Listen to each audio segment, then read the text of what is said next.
The Kite Runner by Khaled Hosseini December 2001 I became what I am today at the age of 12, on a frigid overcast day in the winter of 1975. I remember the precise moment, crouching behind a crumbling mud wall, peeking into the alley near the frozen creek. That was a long time ago, but it's wrong what they say about the past. I've learned about how you can bury it, because the past claws its way out. Looking back now, I realize I have been peeking into that deserted alley for the last 26 years. One day last summer, my friend Rahim Khan called from Pakistan. He asked me to come see him. Standing in the kitchen with the receiver to my ear, I knew it wasn't just Rahim Khan on the line. It was my past of unitoned *** sins. After I hung up, I went for a walk along Spreckles Lake on the northern edge of Golden Gate Park. The early afternoon sun sparkled on the water where dozens of miniature boats sailed, propelled by a crisp breeze. Then I glanced up and saw a pair of kites, red with long blue tails, soaring in the sky. They danced high above the trees on the west end of the park over the windmills, floating side by side like a pair of eyes looking down on San Francisco, the city I now call home. And suddenly Hassan's voice whispered in my head, _for you, 1,000 times over. Hassan, the hair-lipped kite runner. I sat on a park bench near a willow tree. I thought about something Rahim Khan said just before he hung up, almost as an afterthought. There is a way to be good again. I looked up at those twin kites. I thought about Hassan. Thought about Baba. Ali. Kabul. I thought of the life I had lived until the winter of 1975 came and changed everything. And made me what I am today. 2. When we were children, Hassan and I used to climb the poplar trees in the driveway of my father's house and annoy our neighbors by reflecting sunlight into their homes with a shard of mirror. We would sit across from each other on a pair of high branches, our naked feet dangling, our trouser pockets filled with dried mulberries and walnuts. We took turns with the mirror as we ate mulberries, pelted each other with them, giggling, laughing. I can still see Hassan up on that tree, sunlight flickering through the leaves on his almost perfectly round face, a face like a Chinese doll chiseled from hardwood, his flat, broad nose and slanting, narrow eyes like bamboo leaves, eyes that looked, depending on the light, gold, green, even sapphire. I can still see his tiny low-set ears and that pointed stub of a chin, a meaty appendage that looked like it was added as a mere afterthought. And the cleft lip, just left of midline, where the Chinese doll maker's instrument may have slipped, or perhaps he had simply grown tired and careless. Sometimes, up in those trees, I talked Hassan into firing walnuts with his slingshot at the neighbor's one-eyed German shepherd. Hassan never wanted to, but if I asked, really asked, he wouldn't deny me. Hassan never denied me anything. And he was deadly with his slingshot. Hassan's father, Ali, used to catch us and get mad, or as mad as someone as gentle as Ali could ever get. He would wag his finger and wave us down from the tree. He would take the mirror and tell us what his mother had told him, that the devil shone mirrors too, shone them to distract Muslims during prayer. And he laughs while he does it, he always added, scowling at his son. Yes, father, Hassan would mumble, looking down at his feet. but he never told on me. Never told that the mirror, like shooting walnuts at the neighbor's dog, was always my idea. The poplar trees lined the red brick driveway, which led to a pair of wrought iron gates. They in turn opened into an extension of the driveway into my father's estate. The house sat on the left side of the brick path, the backyard at the end of it. Everyone agreed that my father, my Baba, had built the most beautiful house in the Wazir Akbar Khan district, a new and affluent neighborhood in the northern part of Kabul. Some thought it was the prettiest house in all of Kabul. A broad entryway flanked by rose bushes led to the sprawling house of marble floors and wide windows. Intricate mosaic tiles, hand-picked by Baba in Isfahan, covered the floors of the 4 bathrooms.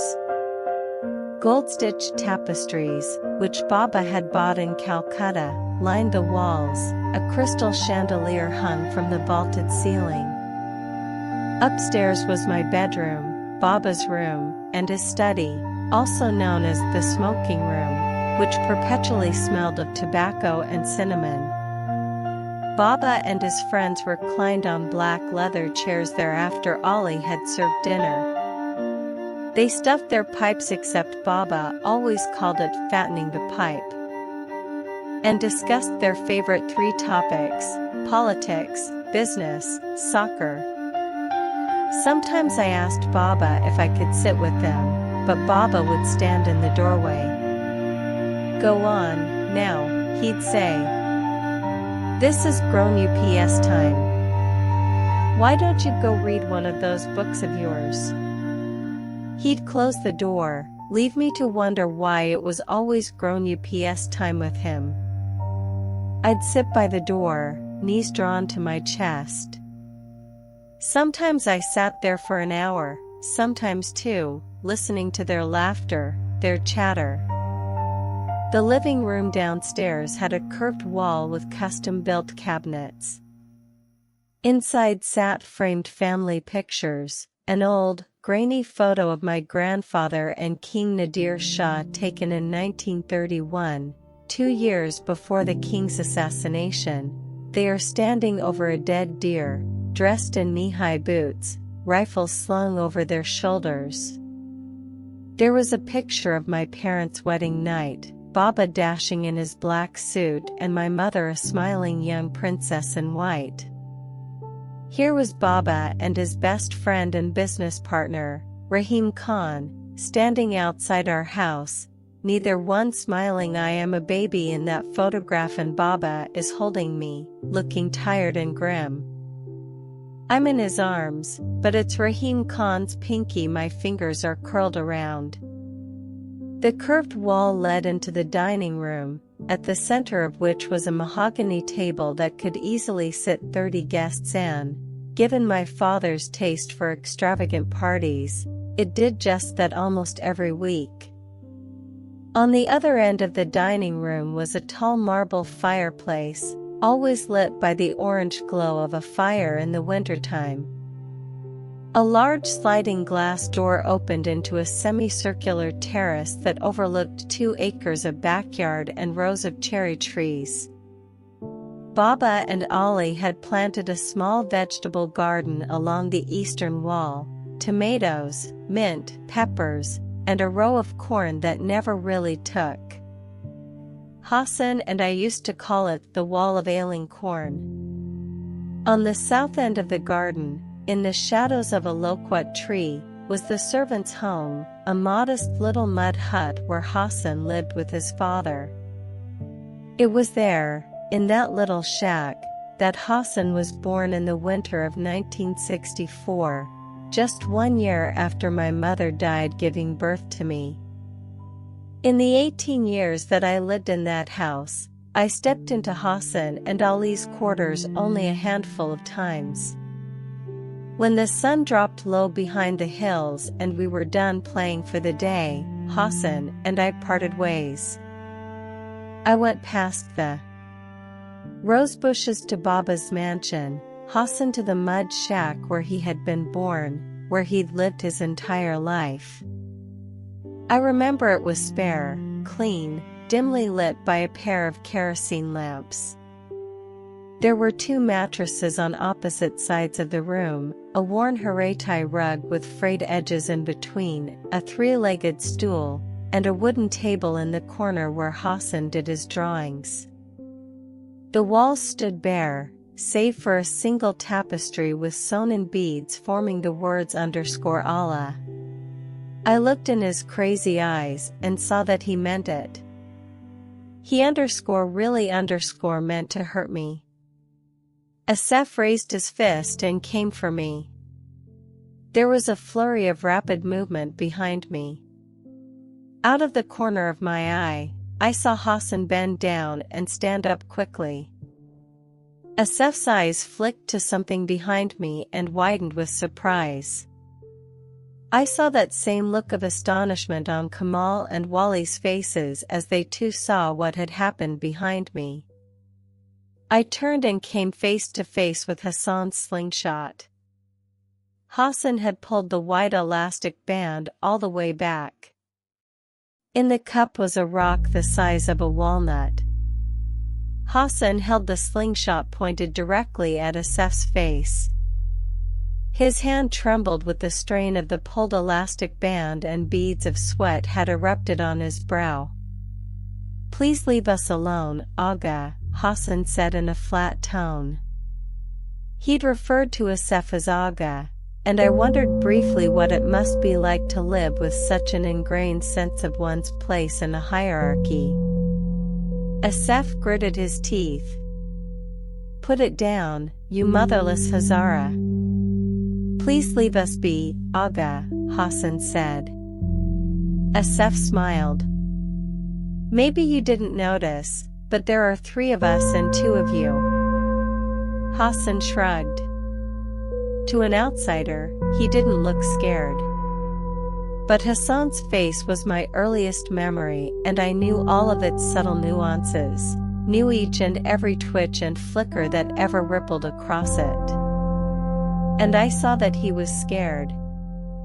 He was scared plenty. "You are right, Aga. But perhaps you didn't notice that I'm the one holding the slingshot.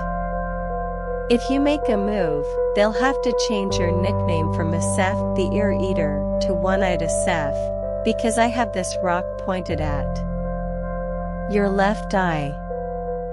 He said this so flatly that even I had to strain to hear the fear that I knew hid under that calm voice. Asef's mouth twitched. Wali and Kamal watched this exchange with something akin to fascination. Someone had challenged their god, humiliated him. And, worst of all, that someone was a skinny Hazara. Asef looked from the rock to Hassan. He searched Hassan's face intently. What he found in it must have convinced him of the seriousness of Hassan's intentions, because he lowered his fist. "You should know something about me, Hazara," Asef said gravely. "I'm a very patient person. This doesn't end today, believe me." He turned to me. "This isn't the end for you either, Amir. Someday, I'll make you face me one-on-one." Asef retreated a step. His disciples followed. "Your Hazara made a big mistake today, Amir," he said. They then turned around, walked away. I watched them walk down the hill and disappear behind a wall. Hassan was trying to tuck the slingshot in his waist with a pair of trembling hands. His mouth curled up into something that was supposed to be a reassuring smile. It took him 5 tries to tie the string of his trousers. Neither one of us said much of anything as we walked home in trepidation, certain that Asef and his friends would ambush us every time we turned a corner. They didn't, and that should have comforted us a little. But it didn't. Not at all. For the next couple of years, The words underscore economic development underscore and underscore reform underscore danced on a lot of lips in Kabul. The constitutional monarchy had been abolished, replaced by a republic, led by a president of the republic. For a while, a sense of rejuvenation and purpose swept across the land. People spoke of women's rights and modern technology.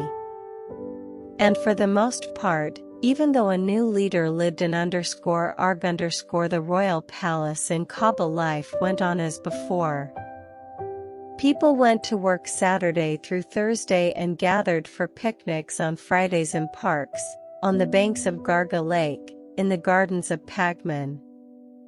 Multicolored buses and lorries filled with passengers rolled through the narrow streets of Kabul, led by the constant shouts of the driver assistants who straddled the vehicle's rear bumpers and yelped directions to the driver in their thick Kabuli accent. On underscore Eid underscore, the 3 days of celebration after the holy month of Ramadan, Kabulists dressed in their best and newest clothes and visited their families. People hugged and kissed and greeted each other with underscore Eid Mubarak underscore dot. Happy Eid. Children opened gifts and played with dyed hard-boiled eggs. Early that following winter of 1974, Hassan and I were playing in the yard one day, building a snow fort, when Ali called him in. Hassan, Aga Sahib wants to talk to you. He was standing by the front door, dressed in white, hands tucked under his armpits, breath puffing from his mouth. Hassan and I exchanged a smile. We'd been waiting for his call all day. It was Hassan's birthday. What is it, father? Do you know? Will you tell us? Hassan said. His eyes were gleaming. Ali shrugged. Aga Sahib hasn't discussed it with me. Come on, Ali, tell us, I pressed. Is it a drawing book? Maybe a new pistol? Like Hassan, Ali was incapable of lying. Every year, he pretended not to know what Baba had bought Hassan or me for our birthdays. And every year, his eyes betrayed him and we coaxed the goods out of him. This time, though, it seemed he was telling the truth. Baba never missed Hassan's birthday. For a while, he used to ask Hassan what he wanted, but he gave up doing that because Hassan was always too modest to actually suggest a present. So every winter Baba picked something out himself. He bought him a Japanese toy truck one year, an electric locomotive and train track set another year. The previous year, Baba had surprised Hassan with a leather cowboy hat just like the one Clint Eastwood wore in underscore the good, the bad, and the ugly underscore, which had unseated underscore the magnificent Seven underscore as our favorite Western. That whole winter, Hassan and I took turns wearing the hat, and belted out the film's famous music as we climbed mounds of snow and shot each other dead. We took off our gloves and removed our snow-laden boots at the front door. When we stepped into the foyer, we found Baba sitting by the wood burning cast-iron stove with a short, balding Indian man dressed in a brown suit and red tie. Hassan, Baba said, smiling coyly, meet your birthday present. Hassan and I traded blank looks. There was no gift-wrapped box in sight. No bag. No toy. Just Ali standing behind us, and Baba with this slight Indian fellow who looked a little like a mathematics teacher. The Indian man in the brown suit smiled and offered Hassan his hand. I am Dr. Kumar, he said.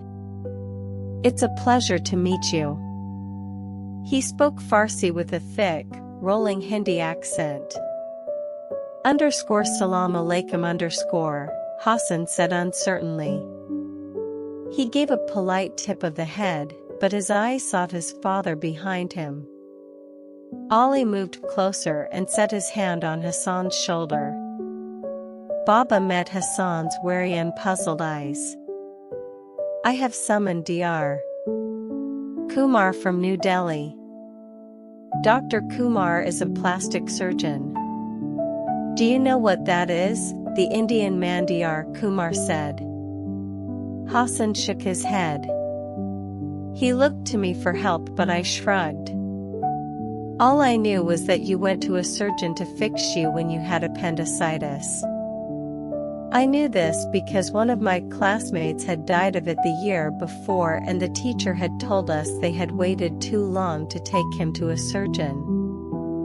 We both looked to Ali, but of course with him you could never tell. That night I asked Baba if we could go to Jalalabad on Friday. He was rocking on the leather swivel chair behind his desk, reading a newspaper. He put it down, took off the reading glasses I disliked so much. Baba wasn't old, not at all, and he had lots of years left to live, so why did he have to wear those stupid glasses? Why not? He said. Lately, Baba agreed to everything I asked. Not only that, just 2 nights before, he'd asked me if I wanted to see _El Cid with Charlton Heston at Cinema Ariana. Do you want to ask Hassan to come along to Jalalabad? Why did Baba have to spoil it like that? He's Mazri's, I said. Not feeling well. Really? Baba stopped rocking in his chair. What's wrong with him? I gave a shrug and sank in the sofa by the fireplace. He's got a cold or something. Ali says he's sleeping it off. I haven't seen much of Hassan the last few days, Baba said. That's all it is, then, a cold? I couldn't help hating the way his brow furrowed with worry. Just a cold. So are we going Friday, Baba? Yes, Baba said, pushing away from the desk. Too bad about Hassan. I thought you might have had more fun if he came. Well, the 2 of us can have fun together, I said. Baba smiled. Winked. Dress warm, he said. It should have been just the 2 of us, that was the way I wanted it, but by Wednesday night, Baba had managed to invite another 24 people. He called his cousin Humayun. He was actually Baba's second cousin, and mentioned he was going to Jalalabad on Friday, and Humayun, who had studied engineering in France and had a house in Jalalabad, said he'd love to have everyone over. He'd bring the kids, his 2 wives, and, while he was at it, cousin Shafiqa and her family were visiting from Herat. Maybe she'd like to tag along. And since she was staying with cousin Nader in Kabul, his family would have to be invited as well, even though Humayun and Nader had a bit of a feud going. And if Nader was invited, surely his brother Farag had to be asked too, or his feelings would be hurt and he might not invite them to his daughter's wedding next month. And we filled 3 vans. I rode with Baba, Rahim Khan, Kaka Humayun. Baba had taught me at a young age to call any older male Kaka, or uncle, and any older female, Khala, or aunt.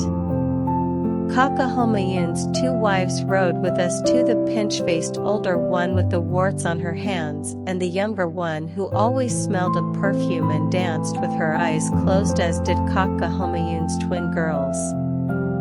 I sat in the back row, carsick and dizzy, sandwiched between the 7-year-old twins who kept reaching over my lap to slap at each other. The road to Jalalabad is a 2-hour trek through mountain roads winding along a steep drop, and my stomach lurched with each hairpin turn. Everyone in the van was talking loudly and at the same time, nearly shrieking, which is how Afghans talk.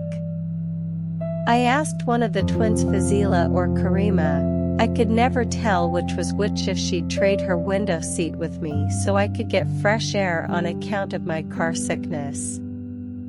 She stuck her tongue out and said no. I told her that was fine, but I couldn't be held accountable for vomiting on her new dress. A minute later, I was leaning out the window. I watched the cratered road rise and fall, whirl its tail around the mountainside, counted the multicolored trucks packed with squatting men lumbering past. I tried closing my eyes, letting the wind slap at my cheeks, opened my mouth to swallow the clean air. I still didn't feel better. A finger poked me in the side. It was Fazila/Karima. What? I said. I was just telling everyone about the tournament, Baba said from behind the wheel. Kaka Homayun and his wives were smiling at me from the middle row of seats. There must have been 100 kites in the sky that day? Baba said. Is that about right, Amir? I guess so, I mumbled. 100 kites, Homayun January. No _lof_. And the only one still flying at the end of the day was Amir's. He has the last kite at home, a beautiful blue kite. Hassan and Amir ran it together. Congratulations, Kaka Homayun said. His first wife, the one with the warts, clapped her hands. Wah wah, Amir Jan, we're all so proud of you, she said. The younger wife joined in. Then they were all clapping, yelping their praises, telling me how proud I'd made them all. Only Rahim Khan, sitting in the passenger seat next to Baba, was silent. He was looking at me in an odd way. Please pull over, Baba, I said. What? Getting sick, I muttered, leaning across the seat, pressing against Kaka Homayun's daughters. Fazila/Karima's face twisted. Pull over, Kaka. His face is yellow. I don't want him throwing up on my new dress, she squealed. Baba began to pull over, but I didn't make it. A few minutes later, I was sitting on a rock on the side of the road as they aired out the van. Baba was smoking with Kaka Homayun, who was telling Fazila/Karima to stop crying. He'd buy her another dress in Jalalabad. I closed my eyes, turned my face to the sun. Little shapes formed behind my eyelids, like hands playing shadows on the wall. They twisted, merged, formed a single image, Hassan's brown corduroy pants discarded on a pile of old bricks in the alley. Kaka Homayun's white, 2-story house in Jalalabad had a balcony overlooking a large, walled garden with apple and persimmon trees. There were hedges that, in the summer, the gardeners shaped like animals, and a swimming pool with emerald-colored tiles. I sat on the edge of the pool, empty save for a layer of slushy snow at the bottom, feet dangling in. Kaka Homayun's kids were playing hide-and-seek at the other end of the yard. The women were cooking and I could smell onions frying already, could hear the phht of a pressure cooker, music, laughter. Baba, Rahim Khan, Kaka Homayun, and Kaka Nader were sitting on the balcony, smoking. Kaka Homayun was telling them he'd brought the projector along to show his slides of France. 10 years since he'd returned from Paris and he was still showing those stupid slides. It shouldn't have felt this way. Baba and I were finally friends. We'd gone to the zoo a few days before, seen Marjan the lion, and I had hurled a pebble at the bear when no one was watching.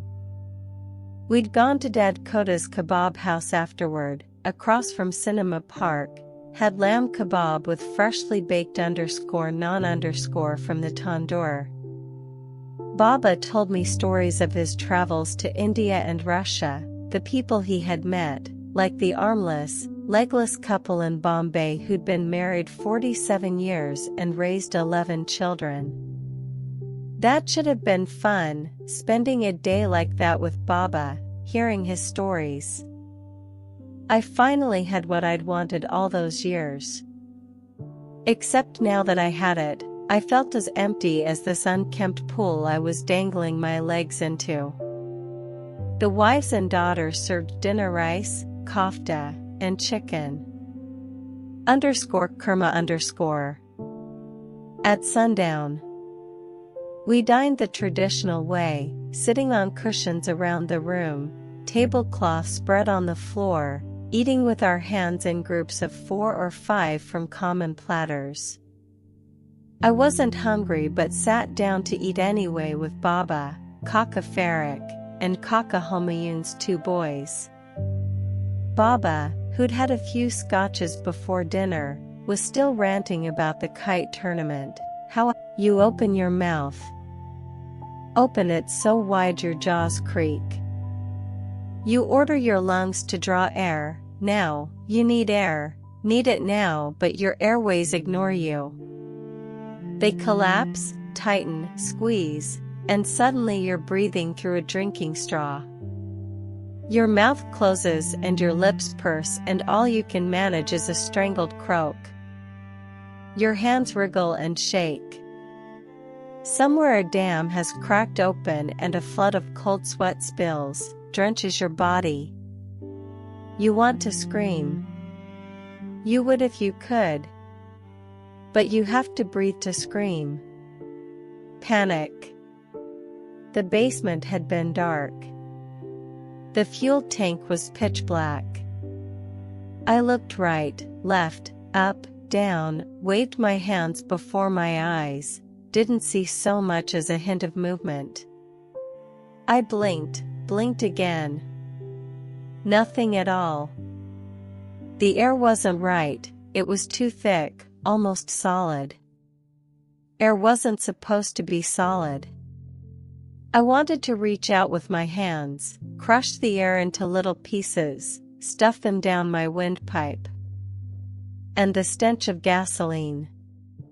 My eyes stung from the fumes, like someone had peeled my lids back and rubbed a lemon on them. My nose caught fire with each breath. You could die in a place like this, I thought.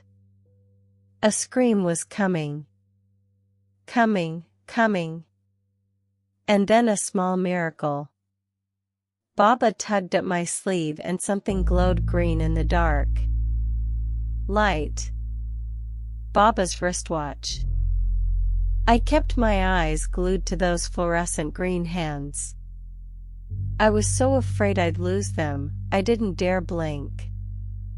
Slowly I became aware of my surroundings. I heard groans and muttered prayers. I heard a baby cry, its mother's muted soothing. Someone retched.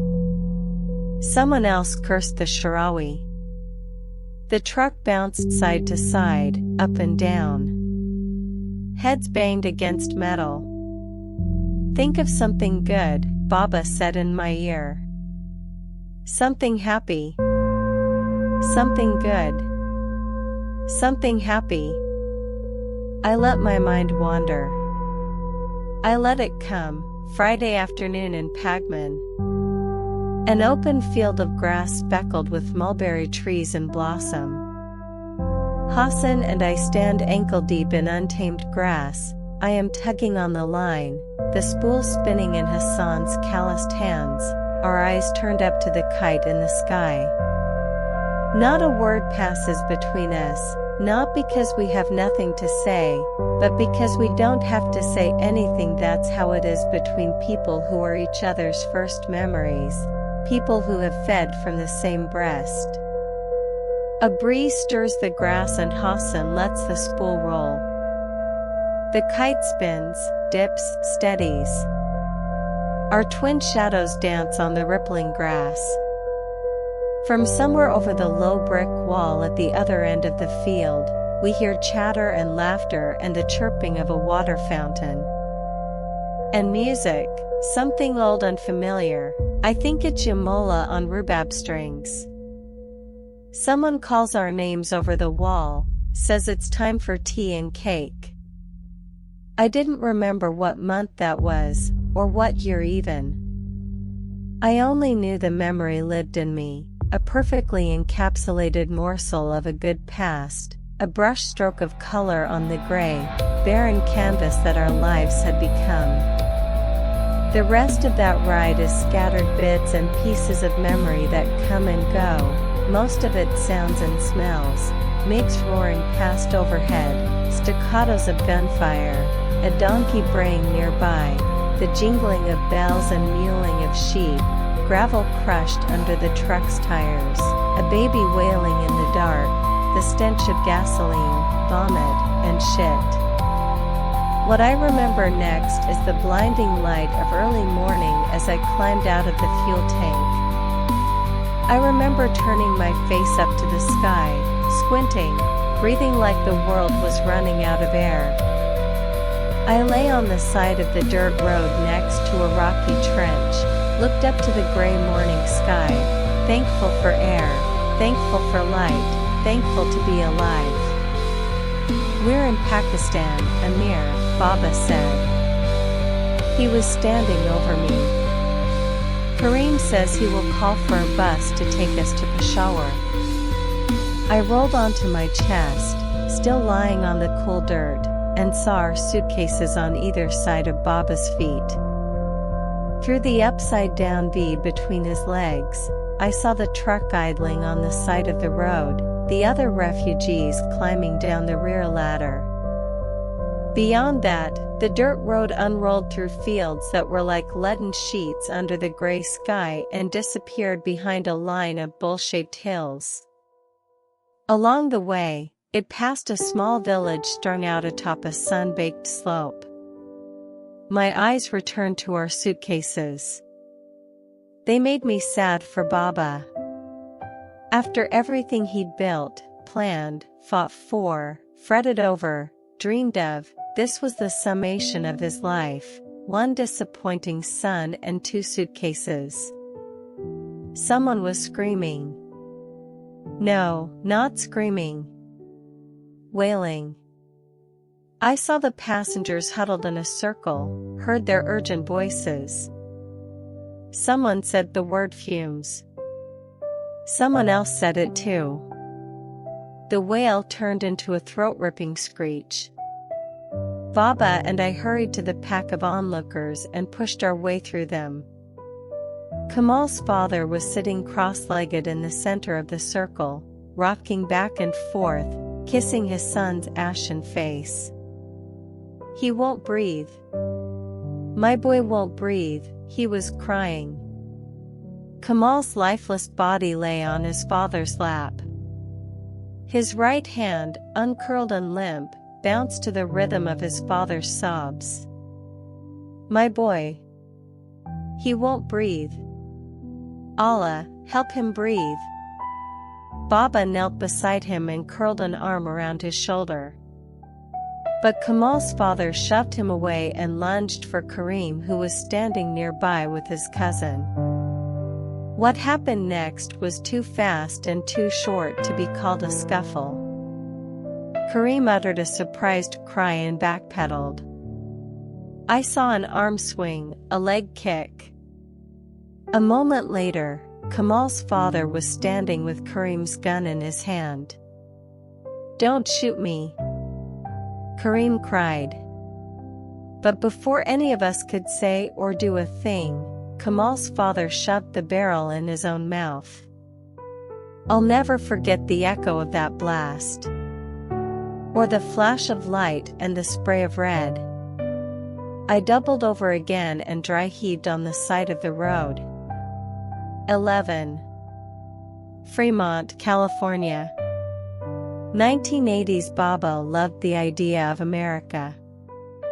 It was living in America that gave him an ulcer. I remember the two of us walking through Lake Elizabeth Park in Fremont, a few streets down from our apartment, and watching boys at batting practice, little girls giggling on the swings in the playground. Baba would enlighten me with his politics during those walks with long-winded dissertations. There are only 3 real men in this world, Amir, he'd say. He'd count them off on his fingers: America the brash savior, Britain, and Israel. The rest of them, he used to wave his hand and make a PHHT sound. They're like gossiping old women. The bit about Israel used to draw the ire of Afghans in Fremont who accused him of being pro-Jewish and, de facto, anti-Islam. Baba would meet them for tea and rote cake at the park, drive them crazy with his politics. What they don't understand, he'd tell me later, is that religion has nothing to do with it. In Baba's view, Israel was an island of real men in a sea of Arabs too busy getting fat off their oil to care for their own. Israel does this, Israel does that, Baba would say in a mock Arabic accent. Then do something about it. Take action. You're Arabs, help the Palestinians, then. He loathed Jimmy Carter, whom he called a big-toothed cretin. In 1980, when we were still in Kabul, the US announced it would be boycotting the Olympic Games in Moscow. Wah wah! Baba exclaimed with disgust. I want you to go Kostagari. I want you to ask General Taheri for his daughter's hand. Baba's dry lips stretched into a smile. A spot of green on a wilted leaf. Are you sure? More sure than I've ever been about anything. You've thought it over? Ballet, Baba. Then give me the phone. And my little notebook. I blinked. Now? Then when? I smiled. Okay.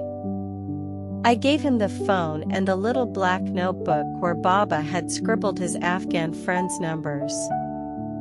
He looked up the Taheris. Dialed. Brought the receiver to his ear. My heart was doing pirouettes in my chest. Jamila Jan? Salam alaikum, he said. He introduced himself. Paused. Much better, thank you. It was so gracious of you to come. He listened for a while. Nodded. I'll remember that, thank you. Is General Sahib home? Pause. Thank you. His eyes flicked to me. I wanted to laugh for some reason. Or scream. I brought the ball of my hand to my mouth and bit on it. Baba laughed softly through his nose. General Sahib, salam alaikum. Yes, much better. Ballet. You're so kind. General Sahib, I'm calling to ask if I may pay you and Khanum Taheri a visit tomorrow morning. It's an honorable matter. Yes. 11 o'clock is just fine. Until then. Khoda Hafiz. He hung up. We looked at each other. I burst into giggles. Baba joined in. Ali Baba wet his hair and combed it back. I helped him into a clean white shirt and knotted his tie for him, noting the 2 inches of empty space between the collar button and Baba's neck. I thought of all the empty spaces Baba would leave behind when he was gone, and I made myself think of something else. He wasn't gone. Not yet. And this was a day for good thoughts. The jacket of his brown suit, the one he'd worn to my graduation, hung over him. Too much of Baba had melted away to fill it anymore. I had to roll up the sleeves. I stooped and tied his shoelaces for him. The Taharis lived in a flat, 1-story house in one of the residential areas in Fremont known for housing a large number of Afghans. It had bay windows, a pitched roof, and an enclosed front porch on which I saw potted geraniums. The general's gray van was parked in the driveway. I helped Baba out of the Ford and slipped back behind the wheel. He leaned in the passenger window. "Be home, I'll call you in an hour." "Okay, Baba," I said. "Good luck." He smiled. I drove away. In the rearview mirror, Baba was hobbling up the Tahari's driveway for one last fatherly duty. I paced the living room of our apartment waiting for Baba's call. 15 paces long. 10.5 paces wide. What if the general said no? What if he hated me? I kept going to the kitchen, checking the oven clock. The phone rang just before noon. It was Baba. "Well?" The general accepted. I let out a burst of air. Sat down. My hands were shaking. "He did?" "Yes, but Soraya Jan is upstairs in her room. She wants to talk to you first." "Okay." Baba said something to someone and there was a double click as he hung up. "Amir?" Soraya's voice. "Salam." My father said yes. "I know," I said. I switched hands. I was smiling. "I'm so happy I don't know what to say." "I'm happy too, Amir." "I can't believe this is happening." I laughed. "I know." "Listen," she said, "I want to tell you something. Something you have to know before. I don't care what it is. You need to know. I don't want us to start with secrets. And I'd rather you hear it from me. If it will make you feel better, tell me. But it won't change anything." There was a long pause at the other end. When we lived in Virginia, I ran away with an Afghan man. I was 18 at the time, rebellious, stupid, and he was into drugs. We lived together for almost a month. All the Afghans in Virginia were talking about it. Paydar eventually found us. He showed up at the door and made me come home. I was hysterical. Yelling. Screaming. Saying I hated him. Anyway, I came home and she was crying. "Excuse me." I heard her put the phone down. Blow her nose. "Sorry," she came back on, sounding hoarse.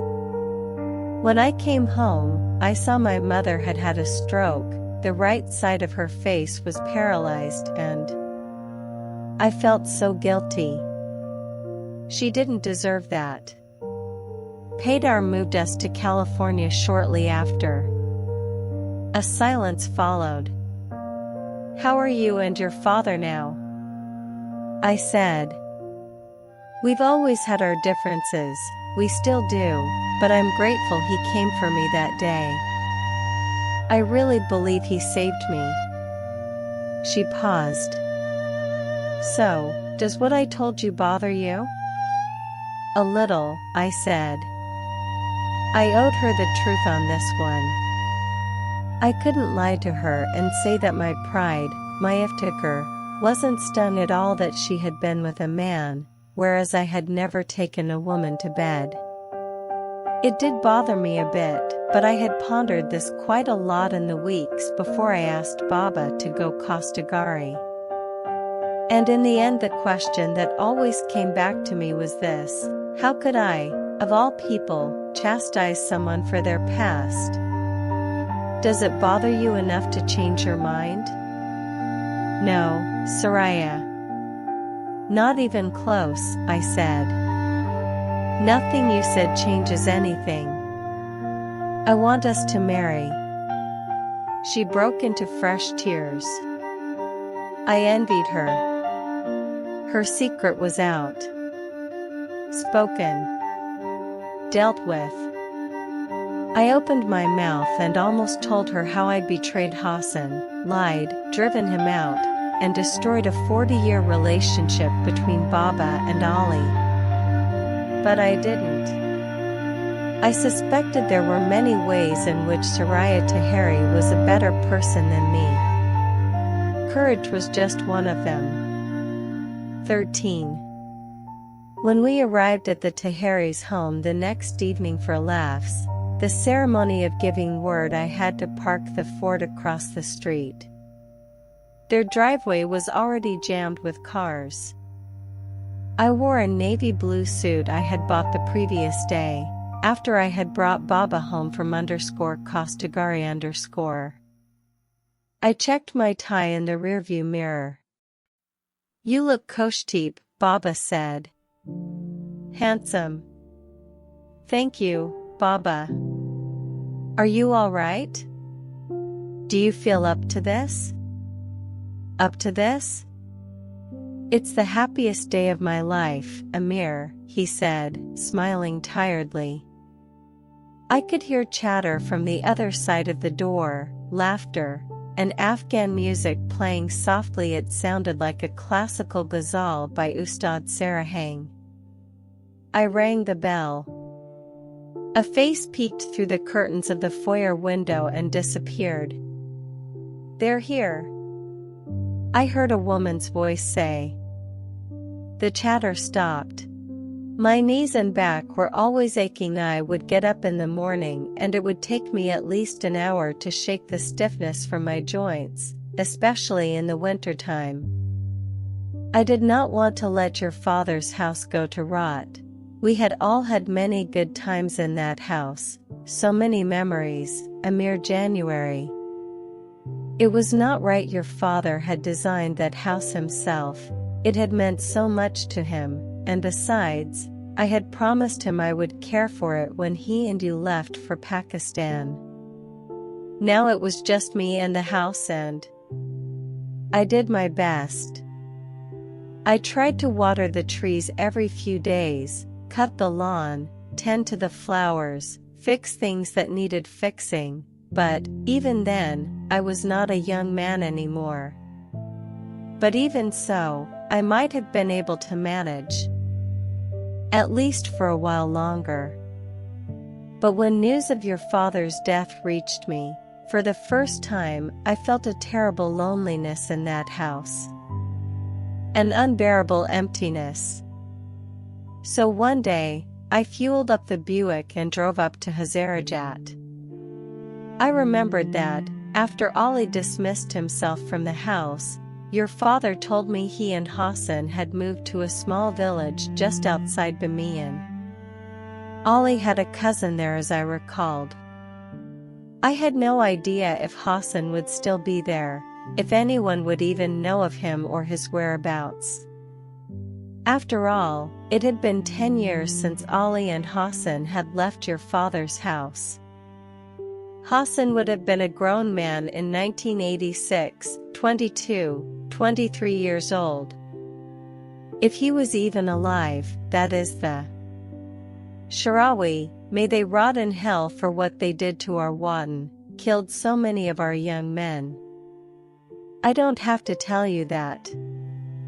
But, with the grace of God, I found him there. It took very little searching. All I had to do was ask a few questions in Bamiyan and people pointed me to his village. I do not even recall its name, or whether it even had one. But I remember it was a scorching summer day and I was driving up a rutted dirt road, nothing on either side but sun-baked bushes, gnarled, spiny tree trunks, and dried grass like pale straw. I passed a dead donkey rotting on the side of the road.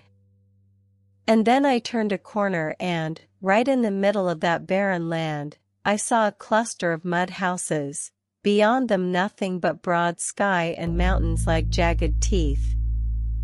The people in Bamiyan had told me I would find him easily. He lived in the only house in the village that had a walled garden. The mud wall, short and pocked with holes, enclosed the tiny house, which was really not much more than a glorified hut. Barefoot children were playing on the street, kicking a ragged tennis ball with a stick, and they stared when I pulled up and killed the engine. I knocked on the wooden door and stepped through into a yard that had very little in it save for a parched strawberry patch and a bare lemon tree. There was a tandoor in the corner in the shadow of an acacia tree, and I saw a man squatting beside it. He was placing dough on a large wooden spatula and slapping it against the walls of the tandoor. He dropped the dough when he saw me. I had to make him stop kissing my hands. "Let me look at you," I said. He stepped away. He was so tall now I stood on my toes and still just came up to his chin. The Bamiyan sun had toughened his skin and turned it several shades darker than I remembered, and he had lost a few of his front teeth. There were sparse strands of hair on his chin. Other than that, he had those same narrow green eyes, that scar on his upper lip, that round face, that affable smile. You would have recognized him, Amir January. I am sure of it. We went inside. There was a young light-skinned Hazara woman, sewing a shawl in a corner of the room. She was visibly expecting. "This is my wife, Rahim Khan," Hassan said proudly. "Her name is Farzana January."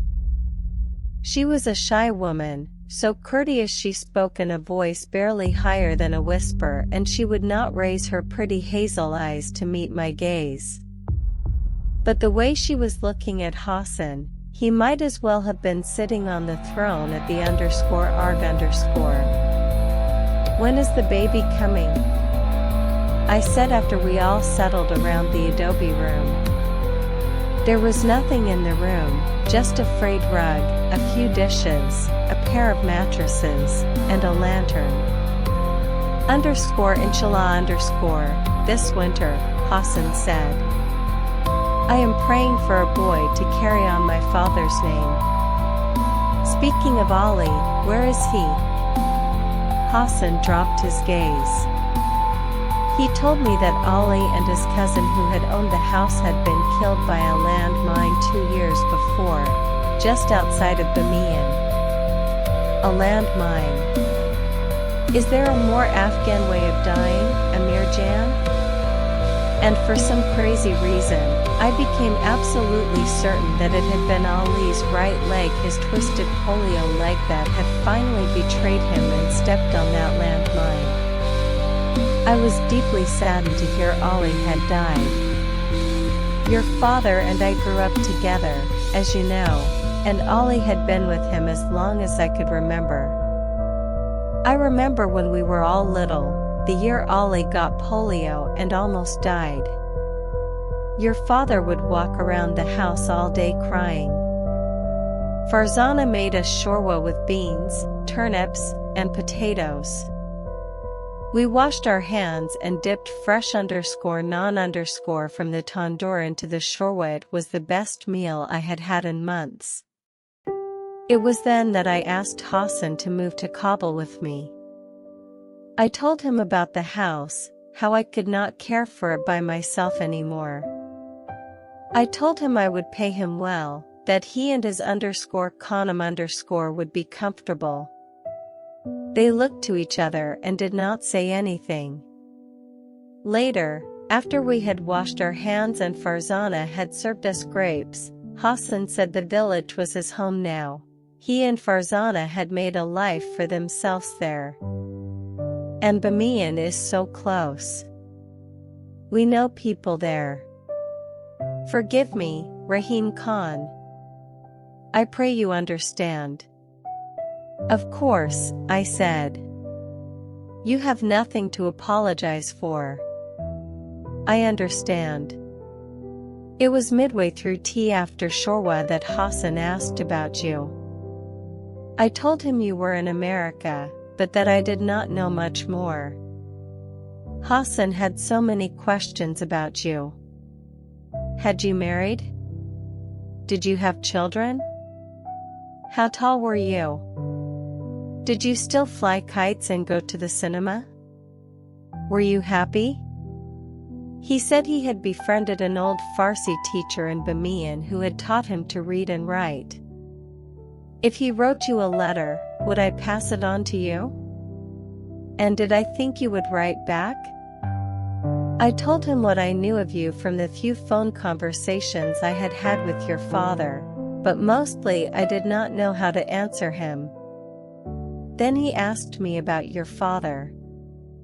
When I told him, Hassan buried his face in his hands and broke into tears. He wept like a child for the rest of that night. They insisted that I spend the night there. Farzana fixed a cot for me and left me a glass of well water in case I got thirsty. All night, I heard her whispering to Hassan, and heard him sobbing. In the morning, Hassan told me he and Farzana had decided to move to Kabul with me. I should not have come here, I said.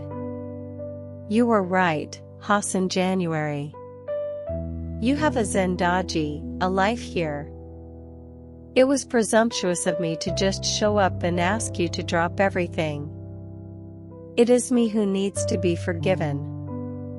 We don't have that much to drop, Rahim Khan, Hassan said. His eyes were still red and puffy. We'll go with you. We'll help you take care of the house. Are you absolutely sure? He nodded and dropped his head. Aga Sahib was like my second father. God give him peace. They piled their things in the center of a few worn rags and tied the corners together. We loaded the bundle into the Buick. We were driving westbound toward the Kartese district on what I remembered as a major thoroughfare in the 70s, Jada Maywand. Just north of us was the bone-dry Kabul River. On the hills to the south stood the broken old city wall. Just east of it was the Bala Hissar fort, the ancient citadel that the warlord Dostum had occupied in 1992 on the Shirdarwaza mountain range, the same mountains from which Mujahideen forces had showered Kabul with rockets between 1992 and 1996, inflicting much of the damage I was witnessing now. The Shirdarwaza range stretched all the way west. It was from those mountains that I remember the firing of the Tope Chasht, the noon cannon. It went off every day to announce noontime, and also to signal the end of daylight fasting during the month of Ramadan. You'd hear the roar of that cannon all through the city in those days. I used to come here to Jada Maywand when I was a kid, I mumbled. There used to be shops here and hotels. Neon lights and restaurants. I used to buy kites from an old man named Saifo. He ran a little kite shop by the old police headquarters. The police headquarters is still there, Farid said. No shortage of police in this city, but you won't find kites or kite shops on Jada Maywand or anywhere else in Kabul. Those days are over. Jada Maywand had turned into a giant sand castle. The buildings that hadn't entirely collapsed barely stood, with caved-in roofs and walls pierced with rocket shells. Entire blocks had been obliterated to rubble. I saw a bullet-pocked sign half buried at an angle in a heap of debris. It read "Drink Coca-Co." I saw children playing in the ruins of a windowless building amid jagged stumps of brick and stone. Bicycle riders and mule-drawn carts swerved around kids, stray dogs, and piles of debris. A haze of dust hovered over the city and, across the river, a single plume of smoke rose to the sky. "Where are the trees?" I said. "People cut them down for firewood in the winter," Farid said. "The Shirawi cut a lot of them down too." "Why?"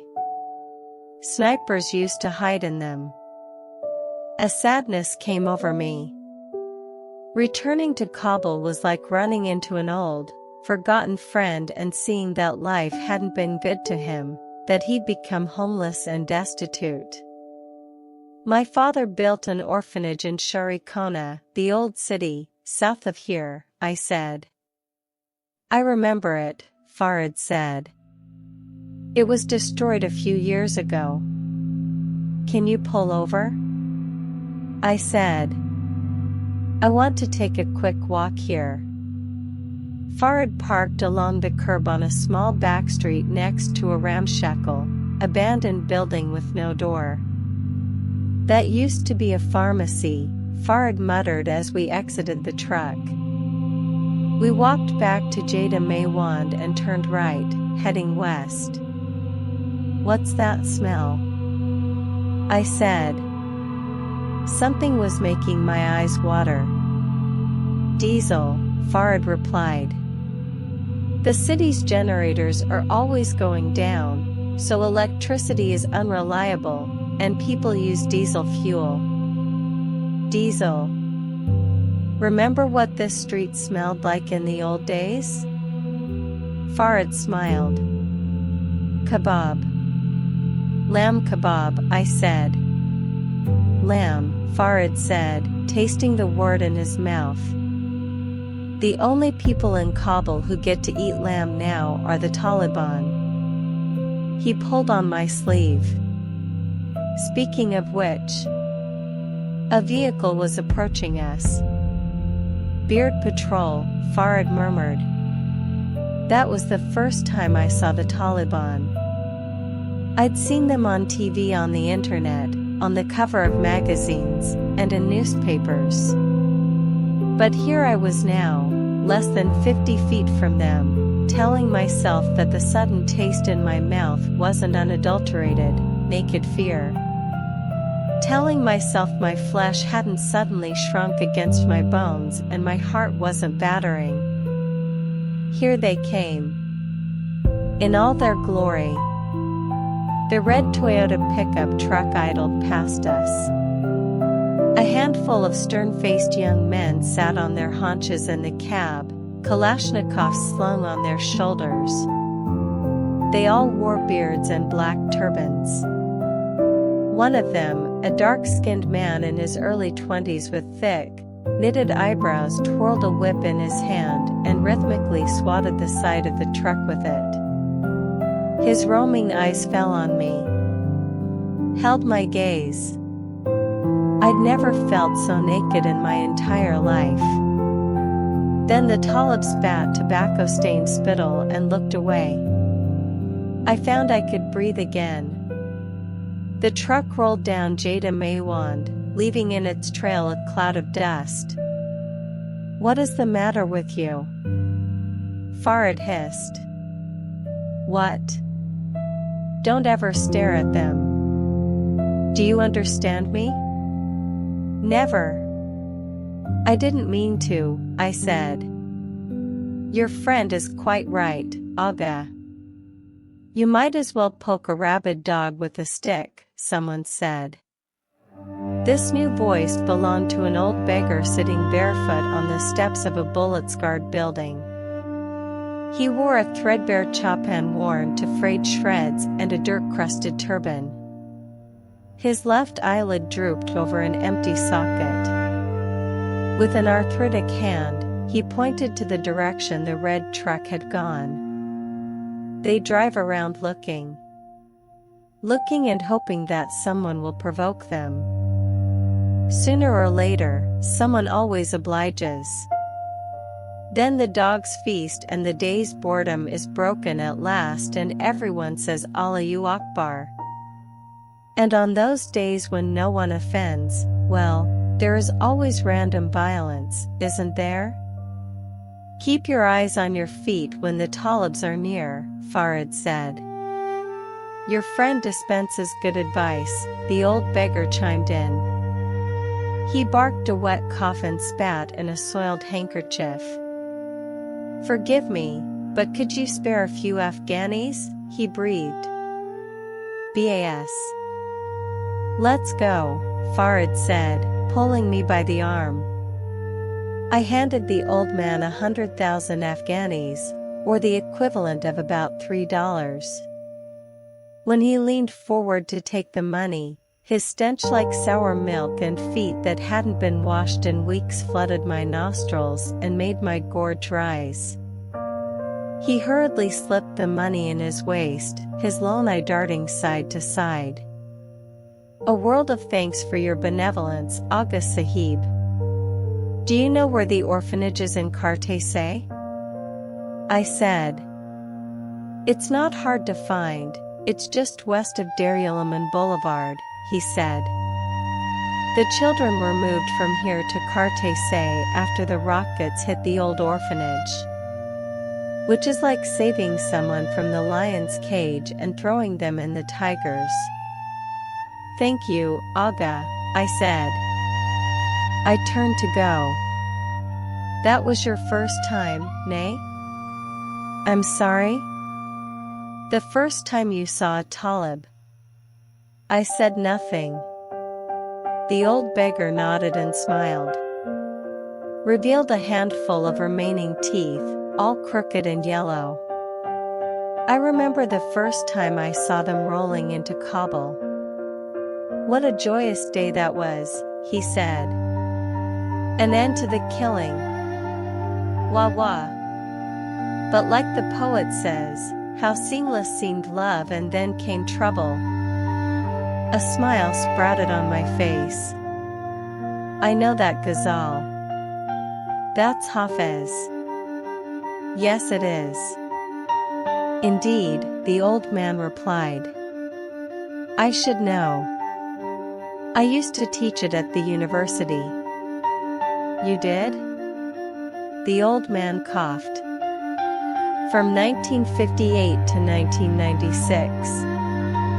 I taught Hafez, Khayyam, Rumi, Baidel, Jamie, Sadi. Once, I was even a guest lecturer in Tehran, 1971 that was. I gave a lecture on the mystic Baidel. I remember how they all stood and clapped. Huh. He shook his head. I wonder, Asif said. I wonder why you've come all this way, Amir, come all this way for Hazara? Why are you here? Why are you really here? I have my reasons, I said. Very well then, Asif said, sneering. He shoved Sorab in the back, pushed him right into the table. Sorab's hip struck the table, knocking it upside down and spilling the grapes. He fell on them, face first, and stained his shirt purple with grape juice. The table's legs, crossing through the ring of brass balls, were now pointing to the ceiling. Take him, then, Asif said.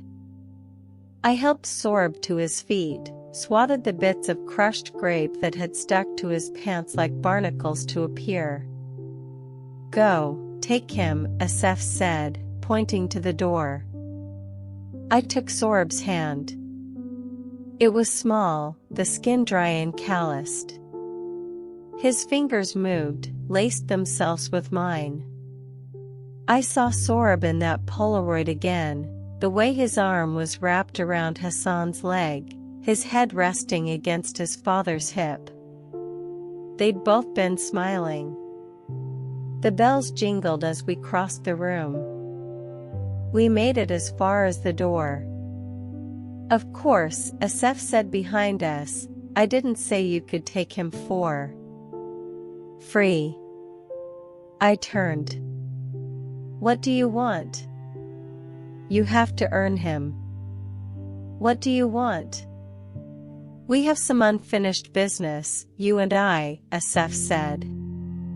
You remember, don't you?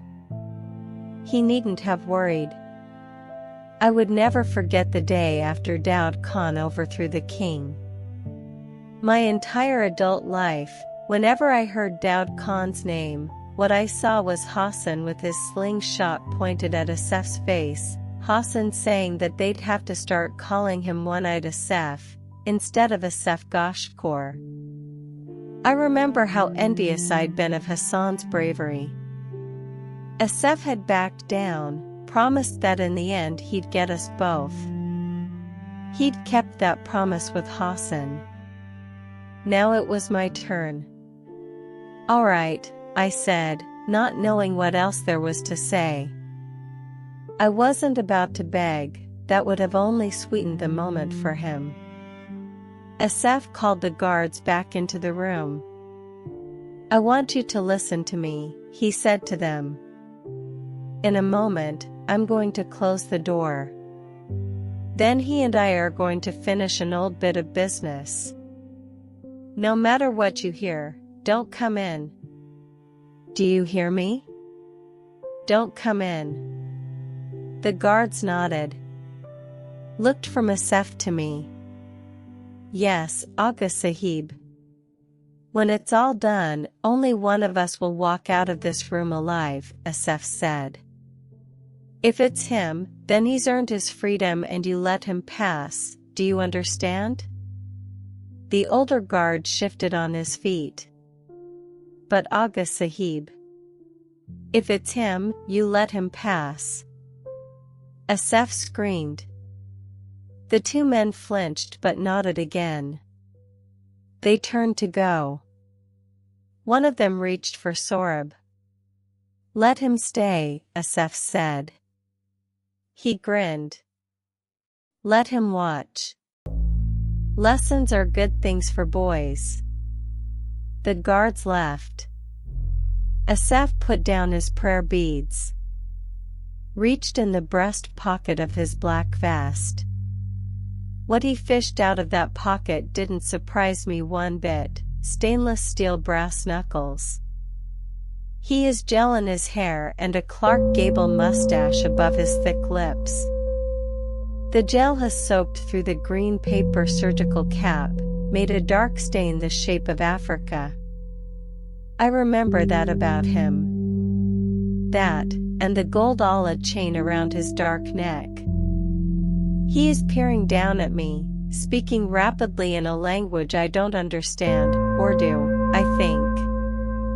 My eyes keep going to his Adam's apple bobbing up and down, and I want to ask him how old he is anyway. He looks far too young, like an actor from some foreign soap opera, but all I can mutter is, I think I gave him a good fight.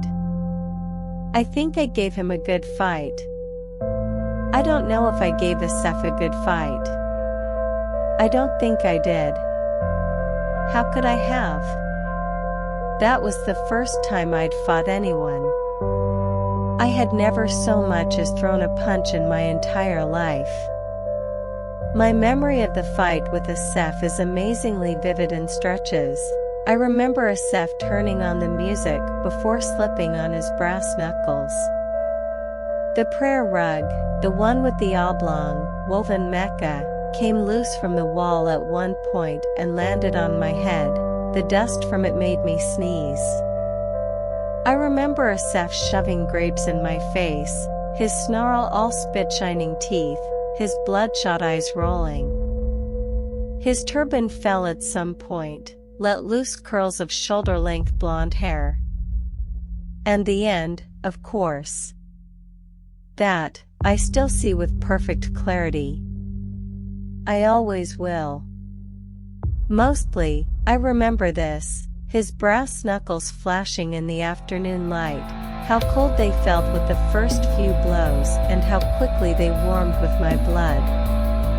Getting thrown against the wall, a nail where a framed picture may have hung once jabbing at my back. Sorab screaming. Tabla, harmonium, a dilroba. Getting hurled against the wall. The knuckles shattering my jaw. Choking on my own teeth, swallowing them, thinking about all the countless hours I'd spent flossing and brushing. Getting hurled against the wall. Lying on the floor, blood from my split upper lip staining the mauve carpet, pain ripping through my belly, and wondering when I'd be able to breathe again. The sound of my ribs snapping like the tree branches Hassan, and I used to break to sword fight like Sinbad in those old movies. Sorab screaming. The sight of my face slamming against the corner of the television stand. That snapping sound again, this time just under my left eye. Music. Sorab screaming. Fingers grasping my hair, pulling my head back, the twinkle of stainless steel. Here they come. That snapping sound yet again, now my nose. Biting down in pain, noticing how my teeth didn't align like they used to. Getting kicked.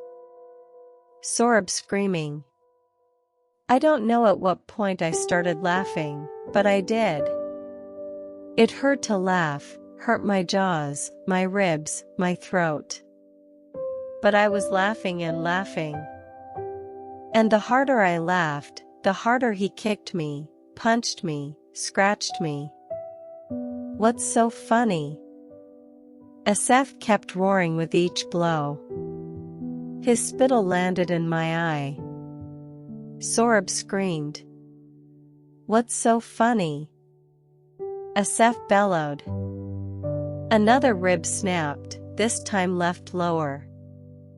What was so funny was that, for the first time since the winter of 1975, I felt at peace.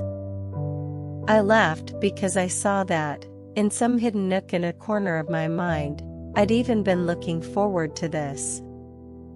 I remembered the day on the hill I had pelted Hassan with pomegranates and tried to provoke him. He just stood there, doing nothing, red juice soaking through his shirt like blood. Then he'd taken the pomegranate from my hand, crushed it against his forehead. Are you satisfied now? He'd hissed. Do you feel better? I hadn't been happy and I hadn't felt better, not at all. But I did now. My body was broken just how badly I wouldn't find out until later, but I felt healed. Healed at last. I laughed. Then the end. That, I'll take to my grave. I was on the ground laughing, Asaf straddling my chest, his face a mask of lunacy, framed by snarls of his hair swaying inches from my face. His free hand was locked around my throat. The other, the one with the brass knuckles, cocked above his shoulder. He raised his fist higher, raised it for another blow. Then, bah! A thin voice. No thanks, I said, not caring at all for the way Andrews's eyes barely gave Sorab a glance, or the way he didn't look at me when he spoke. He pulled open a desk drawer and lit a cigarette from a half-empty pack. He also produced a bottle of lotion from the same drawer. He looked at his tomato plants as he rubbed lotion into his hands, cigarette dangling from the corner of his mouth. Then he closed the drawer, put his elbows on the desktop, and exhaled. "So," he said, crinkling his gray eyes against the smoke, "tell me your story." I felt like Jean Valjean sitting across from Javert. I reminded myself that I was on American soil now, that this guy was on my side, that he got paid for helping people like me. "I want to adopt this boy, take him back to the States with me," I said. "Tell me your story," he repeated, crushing a flake of ash on the neatly arranged desk with his index finger, flicking it into the trash can. I gave him the version I had worked out in my head since I'd hung up with Soraya. I had gone into Afghanistan to bring back my half-brother's son. I had found the boy in squalid conditions, wasting away in an orphanage. I had paid the orphanage director a sum of money and withdrawn the boy. Then I had brought him to Pakistan. "You are the boy's half-uncle?" "Yes." He checked his watch, leaned and turned the tomato plants on the sill. "Know anyone who can attest to that?" "Yes, but I don't know where he is now." He turned to me and nodded. I tried to read his face and couldn't. I wondered if he'd ever tried those little hands of his at poker. "I assume getting your jaws wired isn't the latest fashion statement," he said. "We were in trouble, Sohrab and I knew it then." I told him I'd gotten mugged in Peshawar. "Of course," he said. Cleared his throat. "Are you Muslim?" "Yes." "Practicing?" "Yes." In truth, I didn't remember the last time I had laid my forehead to the ground in prayer. Then I did remember, the day Dr. Imani gave Baba his prognosis. I had kneeled on the prayer rug, remembering only fragments of verses I had learned in school. "Helps your case some, but not much," he said, scratching a spot on the flawless part in his sandy hair. "What do you mean?" I asked. I reached for Sohrab's hand, intertwined my fingers with his. Sohrab looked uncertainly from me to Andrews. "There's a long answer, and I'm sure I'll end up giving it to you. You want the short one first?" "I guess," I said. Andrews crushed his cigarette, his lips pursed. "Give it up." "I'm sorry?" "Your petition to adopt this young fellow. Give it up. That's my advice to you." "Duly noted," I said. "Now, perhaps you'll tell me why." "That means you want the long answer," he said, his voice impassive, not reacting at all to my curt tone. He pressed his hands palm to palm, as if he were kneeling before the Virgin Mary. "Let's assume the story you gave me is true, though I'd bet my pension a good deal of it is either fabricated or omitted. Not that I care, mind you. You're here, he's here, that's all that matters. Even so, your petition faces significant obstacles, not the least of which is that this child is not an orphan." "Of course he is. Not legally he isn't. His parents were executed in the street." "The neighbors saw it," I said, glad we were speaking in English. "You have death certificates?" "Death certificates? This is Afghanistan we're talking about. Most people there don't have birth certificates." His glassy eyes didn't so much as blink. "I don't make the laws, sir. Your outrage notwithstanding, you still need to prove the parents are deceased. The boy has to be declared a legal orphan. But you wanted the long answer and I'm giving it to you. Your next problem is that you need the cooperation of the child's country of origin. Now, that's difficult under the best of circumstances, and, to quote you, this is Afghanistan we're talking about. We don't have an American embassy in Kabul. That makes things extremely complicated. Just about impossible. What are you saying? That I should throw him back on the streets? I said. I didn't say that. He was sexually abused, I said, thinking of the bells around Sohrab's ankles, the mascara on his eyes. I'm sorry to hear that, Andrews's mouth said. The way he was looking at me, though, we might as well have been talking about the weather. But that is not going to make the INS issue this young fellow a visa. What are you saying? I'm saying that if you want to help, send money to a reputable relief organization. Volunteer at a refugee camp. But at this point in time, we strongly discourage U.S. citizens from attempting to adopt Afghan children. I got up. Come on, Sohrab, I said in Farsi. Sohrab slid next to me, rested his head on my hip. I remembered the Polaroid of him and Hassan standing that same way. Can I ask you something, Mr. Andrews? Yes. Do you have children? For the first time, he blinked. Well, do you?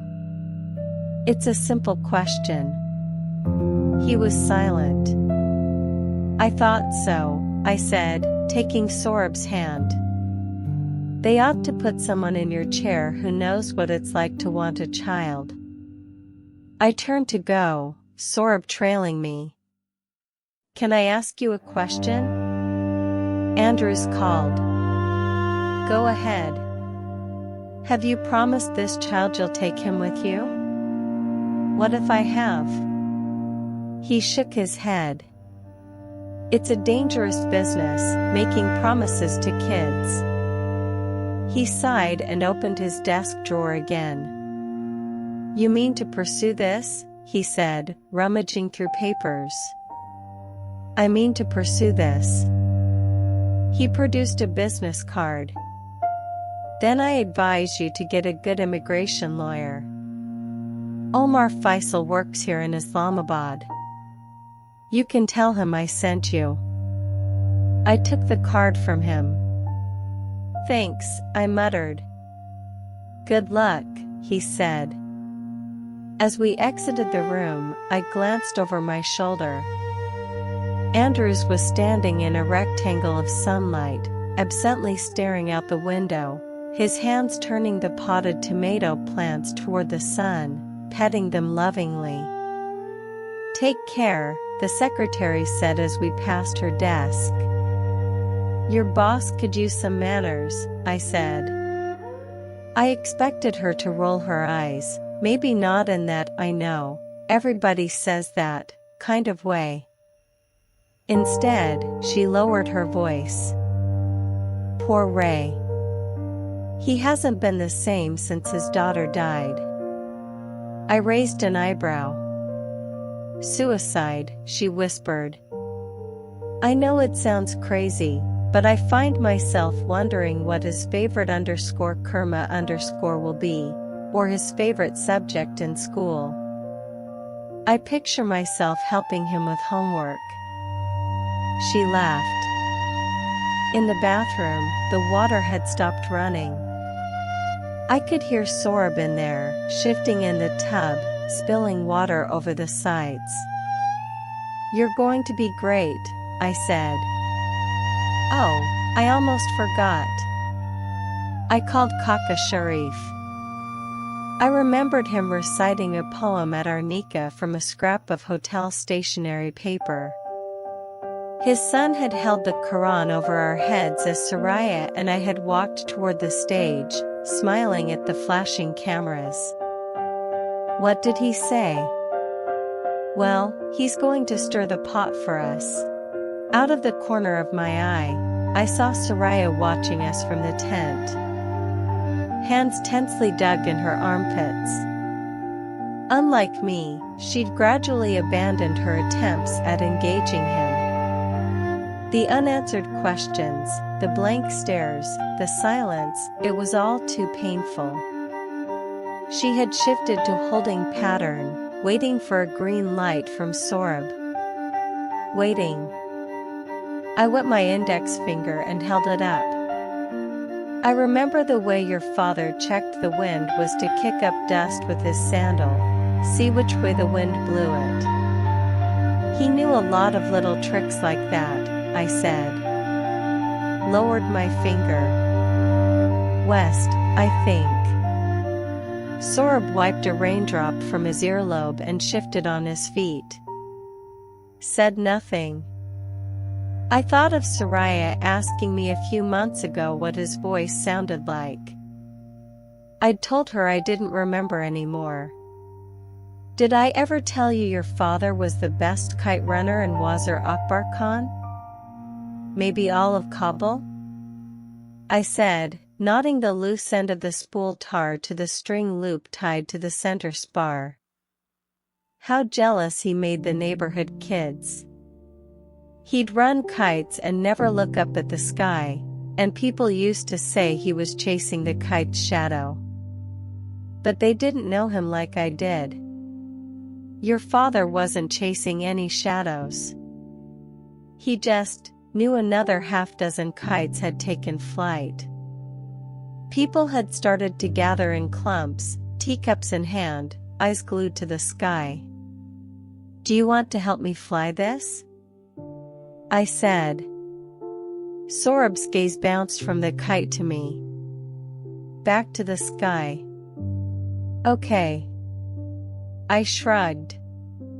Looks like I'll have to fly at Tanhai. Solo. I balanced the spool in my left hand and fed about 3 feet of tar. The yellow kite dangled at the end of it, just above the wet grass. Last chance, I said. But Sorab was looking at a pair of kites tangling high above the trees. All right. Here I go. I took off running, my sneakers splashing rainwater from puddles, the hand clutching the kite end of the string held high above my head. It had been so long, so many years since I'd done this, and I wondered if I'd make a spectacle of myself. I let the spool roll in my left hand as I ran, felt the string cut my right hand again as it fed through. The kite was lifting behind my shoulder now, lifting, wheeling, and I ran harder. The spool spun faster and the glass string tore another gash in my right palm. I stopped and turned. Looked up. Smiled. High above, my kite was tilting side to side like a pendulum, making that old paper bird flapping its wings sound I always associated with winter mornings in Kabul. I hadn't flown a kite in a quarter of a century, but suddenly I was 12 again and all the old instincts came rushing back. I felt a presence next to me and looked down. It was Sorab. Hands dug deep in the pockets of his raincoat. He had followed me. Do you want to try? I asked. He said nothing. But when I held the string out for him, his hand lifted from his pocket. Hesitated. Took the string. My heart quickened as I spun the spool to gather the loose string. We stood quietly side by side. Necks bent up. Around us, kids chased each other, slid on the grass. Someone was playing an old Hindi movie soundtrack now. A line of elderly men were praying afternoon_namaz_ on a plastic sheet spread on the ground. The air smelled of wet grass, smoke, and grilled meat. I wished time would stand still. Then I saw we had company. A green kite was closing in. I traced the string to a kid standing about 30 yards from us. He had a crew cut and a t-shirt that read the rock rules in bold block letters. He saw me looking at him and smiled. Waved. I waved back. Sorab was handing the string back to me. Are you sure? I said, taking it. He took the spool from me. Okay, I said. Let's give him a sabag, teach him a lesson, nay? I glanced over at him. The glassy, vacant look in his eyes was gone. His gaze flitted between our kite and the green one. His face was a little flushed, his eyes suddenly alert. Awake. Alive. I wondered when I had forgotten that, despite everything, he was still just a child. The green kite was making its move. Let's wait, I said. We'll let him get a little closer. It dipped twice and crept toward us. Come on. Come to me, I said. The green kite drew closer yet, now rising a little above us, unaware of the trap I'd set for it. Watch, Sorab. I'm going to show you one of your father's favorite tricks, the old lift and dive. Next to me, Sorab was breathing rapidly through his nose. The spool rolled in his palms, the tendons in his scarred wrists like rhubarb strings. Then I blinked and, for just a moment, the hands holding the spool were the chipped-nailed, calloused hands of a hair-lipped boy. I heard a crow cawing somewhere and I looked up.